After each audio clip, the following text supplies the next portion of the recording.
Assalamualaikum warahmatullahi wabarakatuh. Perkenalkan kami dari kelompok 8 yang terdiri dari saya sendiri, Khalil Hasan, kemudian ada Lukman Fauzi, dan ada Rian Hamid akan menjelaskan tentang uh, etika pemerintahan Islami. Oke. Dalam Islam, pemerintah berfungsi sebagai wakil Allah dalam menegakkan syariatnya dan bertujuan menciptakan masyarakat baldatun thayyibatun warabun ghafur. Jadi yang dimaksud dari baldatun thayyibatun warabun ghafur ini adalah uh, sebutan Allah di dalam Al-Quran surat Saba untuk negeri Saba yang karena waktu itu alamnya tumbuh subur, tetapi rakyatnya juga tidak kufur atas nikmat yang telah Allah berikan. Kemudian dalam etika pemerintahan Islami, pemerintah harus dapat menjamin hak-hak ekonomi dan politik warganya.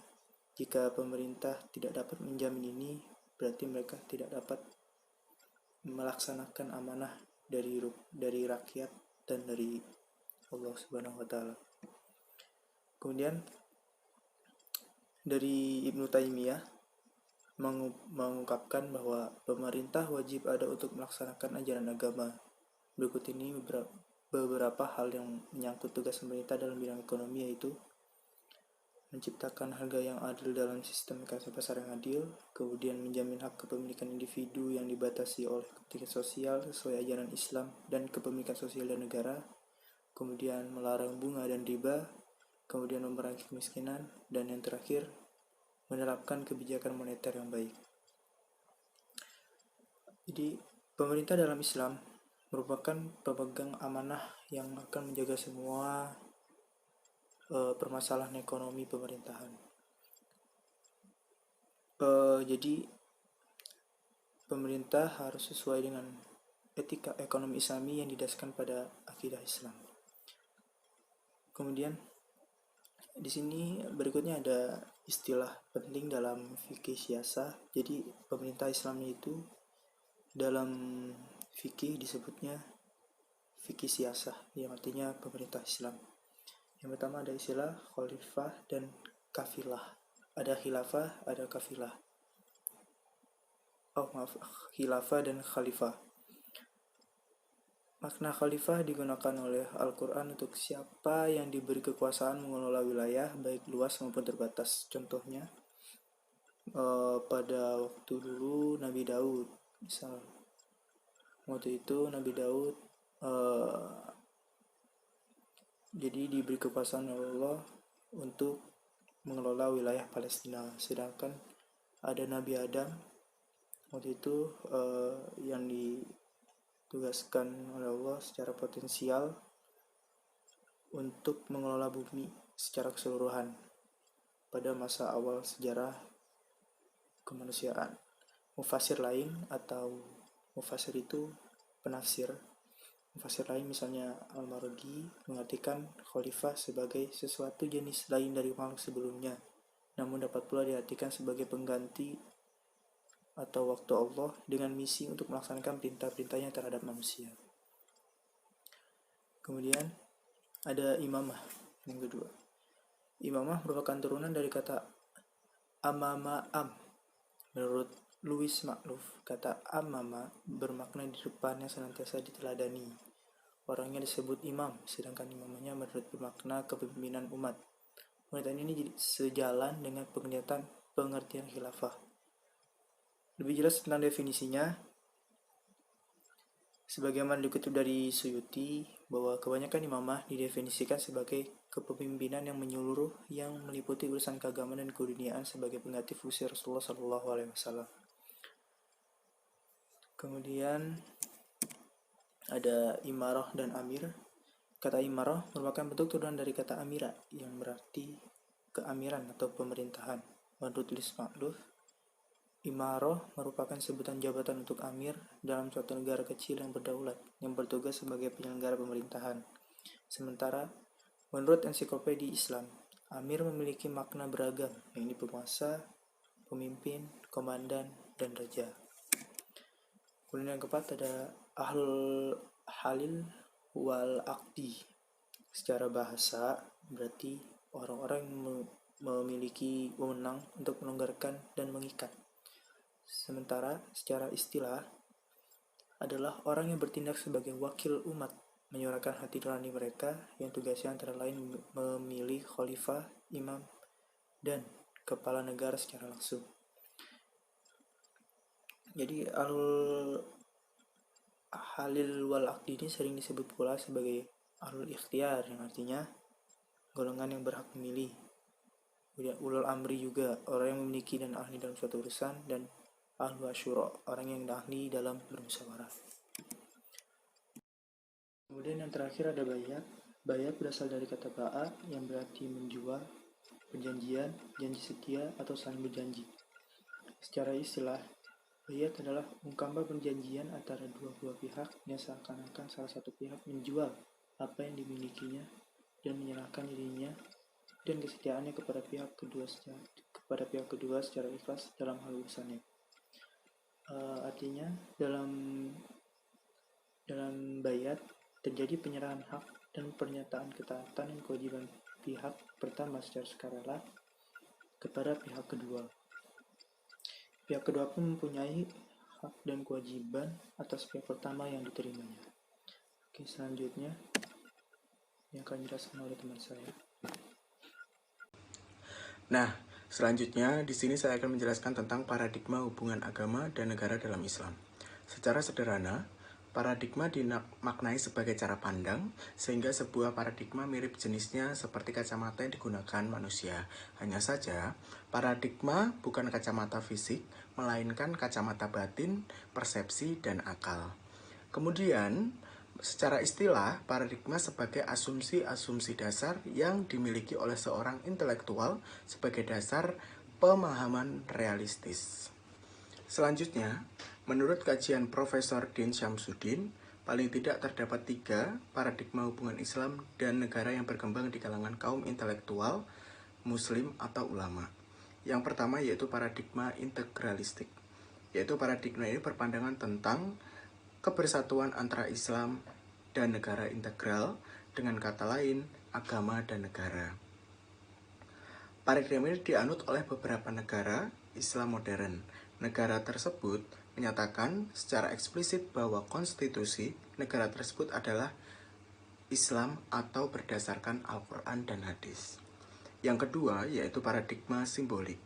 Paradigma ini memandang bahwa agama dan negara berhubungan simbiotik, yaitu berhubungan timbal balik saling memerlukan. Kemudian yang terakhir yaitu paradigma sekularistik. Paradigma ini mengajukan pemisahan antara agama dan negara. Negara berdiri harus terlepas dari pengaruh agama sama sekali. Demikian juga sebaliknya. Agama dalam paradigma ini hanya sebatas urusan publik.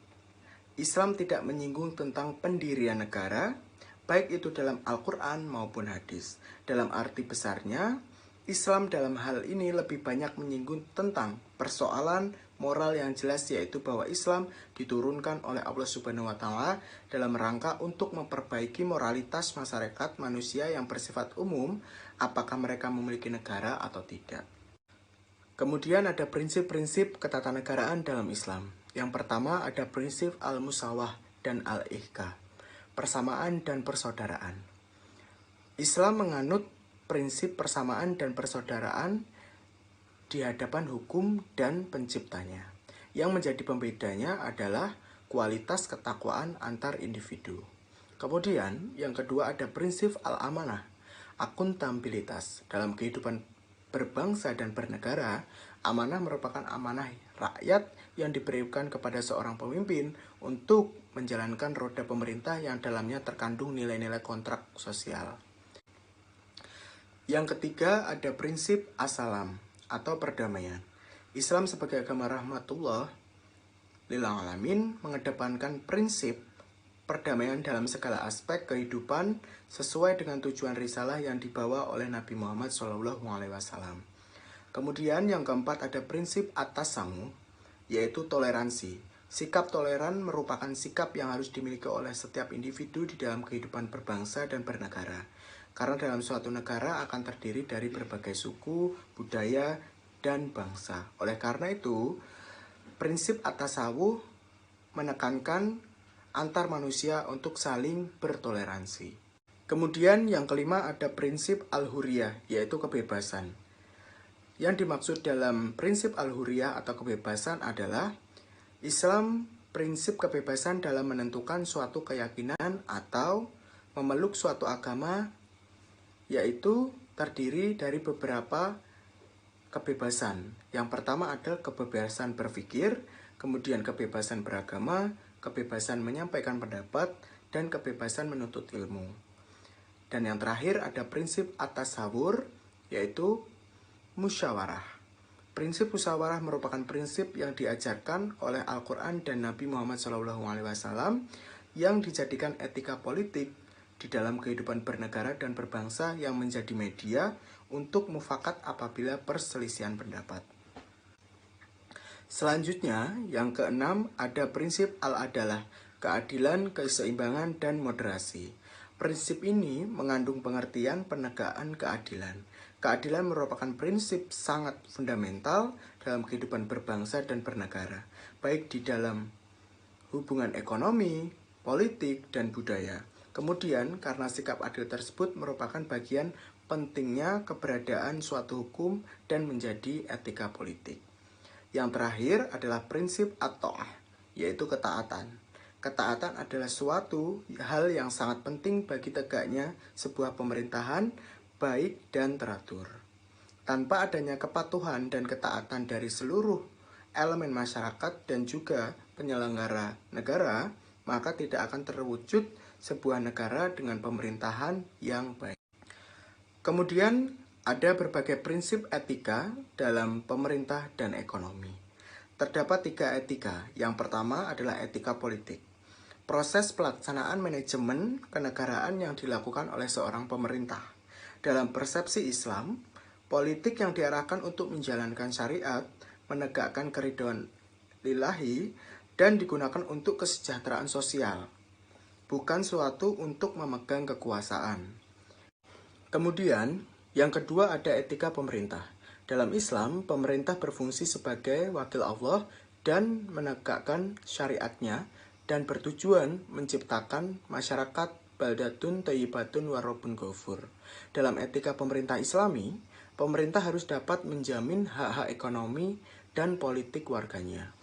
Dan yang terakhir ada etika ekonomi.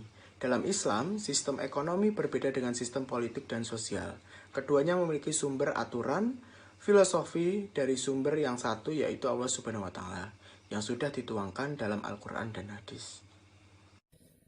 Baik, sebelum masuk ke pembahasan mengenai persoalan-persoalan politik Islam yang kontemporer, sebelumnya saya akan membahas terlebih dahulu tentang etika ekonomi.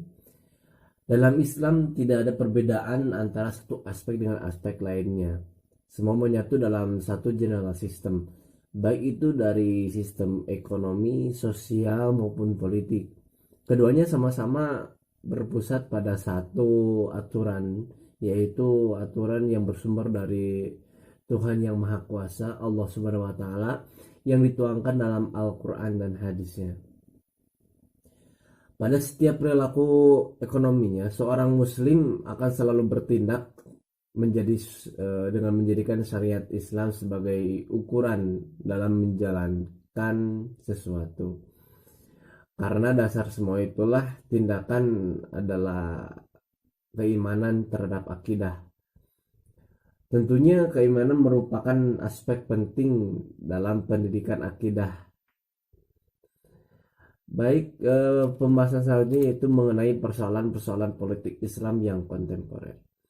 Dalam persoalan ini terdapat 2 sub besar, yaitu mengenai kepemimpinan wanita dan oposisi dalam Islam. Sebelumnya saya akan menjelaskan mengenai kepemimpinan dalam wanita. Persoalan politik Islam kontemporer timbul dalam kepemimpinan wanita ada 3, yaitu yang pertama itu wanita tidak memiliki hak dalam kekuasaan politik. Nah, pandangan ini itu dianut oleh para kaum fundamentalis atau literalis karena mereka tuh menggunakan nas-nas dalam Al-Quran maupun Sunnah dengan pemahaman yang bersifat literalis, bukan bersifat kontekstual, sehingga mereka berkesimpulan bahwasanya kaum wanita itu tidak memiliki otoritas dalam kepemimpinan. Persoalan yang kedua mengenai kepemimpinan wanita, yaitu wanita memiliki hak terbatas dalam kekuasaan politiknya. Nah, pendapat ini pada umumnya itu merupakan dari ulama Islam klasik. Berdasarkan pendapat ulama Islam klasik itu, perempuan bisa menduduki semua jabatan politik kecuali kepemimpinan yang agung. Sedangkan untuk cakupannya yang lebih luas itu mengenai keabsahan kepemimpinan wanita yang masih menjadi perdebatan para ulama sampai sekarang ini. Kemudian selanjutnya itu wanita memiliki hak yang sama dengan kaum laki-laki dalam masalah kekuasaan politik. Nah, pada pandangan yang terakhir ini bersumber dari para ahli kontemporer yang secara substantif Allah Subhanahu wa taala memberikan beban yang sama antara kaum laki-laki dan perempuan. Dengan kata lain, bahwasannya laki-laki dan perempuan itu memiliki kewajiban yang sama, yaitu wajib patuh kepada Allah Subhanahu wa taala. Konsekuensi dari sistem ilahiyah ini yaitu bahwasannya masing-masing lelaki dan perempuan itu setara dalam keseluruhan. Artinya hak asasi manusia ini dijunjung tinggi tanpa diskriminasi. Persoalan politik yang selanjutnya yaitu mengenai oposisi dalam Islam. Nah, sebelumnya saya akan menjelaskan dulu apa pengertian dari oposisi. Oposisi ini berasal dari bahasa Inggris yang yaitu opposition. Dalam bahasa Latinnya itu oppositus, opponere, yang bermakna memperhadapkan, membantah, menyanggah, dan menantang. Dalam Islam ini oposisi dikenal sebagai mu'aradah, yang berarti yaitu berhadapan-hadapan, mencegah, berbeda, menjauhi, atau bahkan persaingan. Nah, dalam bahasa politik, oposisi ini yaitu sebagai partai yang memiliki kebijakan atau pendirian yang bertentangan dengan garis kebijakan kelompok yang menjalankan pemerintahannya. Tentunya dalam artian pertentangan ini dalam hal-hal yang mungkin merugikan atau bahkan kebijakannya agak sedikit ganjil. Umat Islam ini dianjurkan untuk menjadi oposisi yang loyal, yang konstruktif tentunya, serta yang reformatif. Nah, kenapa hal ini? Karena bersejalan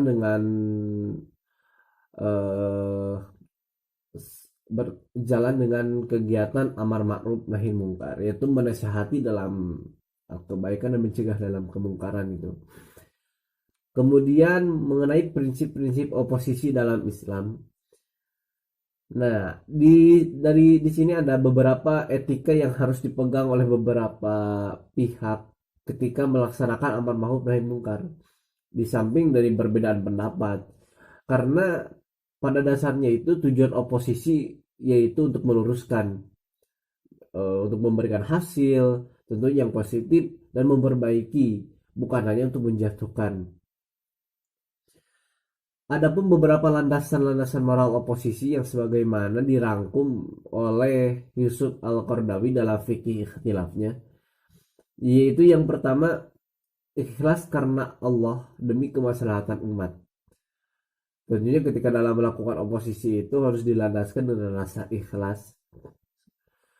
Kemudian juga meninggalkan fanatisme, berprasangka baik, tidak menyakiti dan mencela, menjauhi debat kusir. Artinya ketika debat itu harus dengan yang ahlinya. Kemudian berdialog dengan baik, bersikap adil, dan mengedepankan persatuan dan menjauhi perpecahan. Itu ada beberapa landasan-landasan moral ketika melakukan oposisi menurut Yusuf Al-Qaradawi. Penjelasan selanjutnya mengenai demokrasi dalam Islam. Dalam demokrasi dalam Islam ini terdapat pertentangan dan persetujuan. Jadi ada yang menentang dan ada yang setuju dengan prinsip demokrasi. Yang menentang demokrasi ini ada 3 yang dapat kami presentasikan. Yang pertama itu dari Al-Maududi. Al-Maududi ini menganggap bahwa demokrasi modern barat ini merupakan sesuatu yang bersifat syirik. Seharusnya itu Islam menganut paham teokrasi, yaitu berdasarkan hukum Tuhan. Tentunya berdasarkan hukum Al-Quran. Yang kedua itu menurut Muhammad Iqbal. Nah, pandangan beliau ini mengenai demokrasi, karena demokrasi itu merupakan kekuasaan dari rakyat oleh rakyat dan untuk rakyat. Di sana pendapat beliau bahwasannya demokrasi telah mengabaikan keberadaan agama. Karenanya itu Islam tidak menerima model demokrasi tersebut yang telah menghilangkan basis moral dan spiritual. Kemudian pendapat yang ketiga itu dari Muhammad Imarah. Dari beliau ini berpendapat bahwa manusia ini hanya berwenang untuk menjabarkan dan merumuskan hukum yang sesuai dengan garis Tuhan.